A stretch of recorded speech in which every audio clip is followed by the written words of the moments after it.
We have been fortunate enough to visit well over 100 countries, all 7 continents, and all 50 states. And in all our travels, we do have some favorites. So let's go continent hopping. We'll start with Europe. You really can't go wrong almost anywhere on the continent, but our personal favorite is Italy. Whether it's the history, beautiful landscapes, art, or food, there's something for everyone in Italy.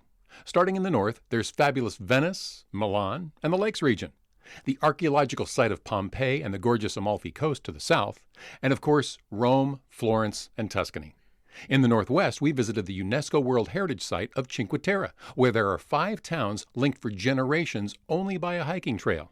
We hiked them, and it was absolutely breathtaking. Next, it's on to Africa.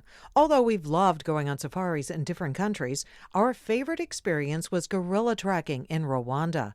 After hiking in the mountains of Volcanoes National Park for a couple of hours, we reached a clearing and began seeing a family of gorillas that Diane Fossey once studied, and followed them for an hour as they searched for food. We came within touching distance of some of these gorgeous creatures who are so used to people that they seemed totally unconcerned that we were there.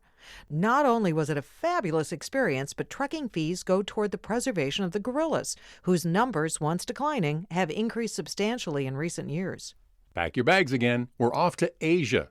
While there are many amazing places in Asia, our all-time favorite trip of the 96 to date that we have taken together was when we hiked the Himalayas in Nepal.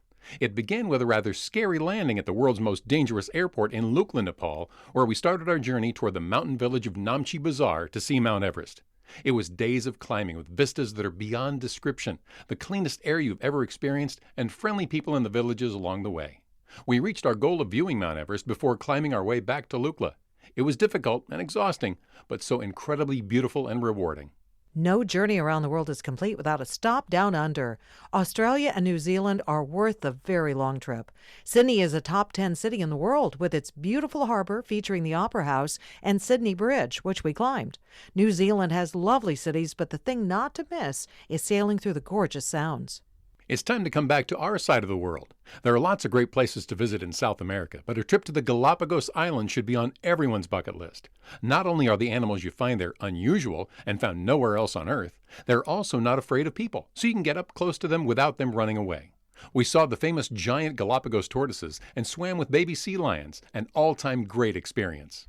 Finally, it's time to come home to North America. And although we have been all over the U.S., our favorite trip was a recent one in which we drove Route 66 from Chicago, where it begins, all the way to Santa Monica, California, where it ends. It was 2,500 miles of Americana, with kitschy roadside giants, old diners, and iconic neon-clad motels. It was nostalgic and wonderful. America is absolutely beautiful and worth driving. We're happy to help you check items off your bucket list. Give us a call at Travel Leaders. For Great Day TV, we're Ann and John.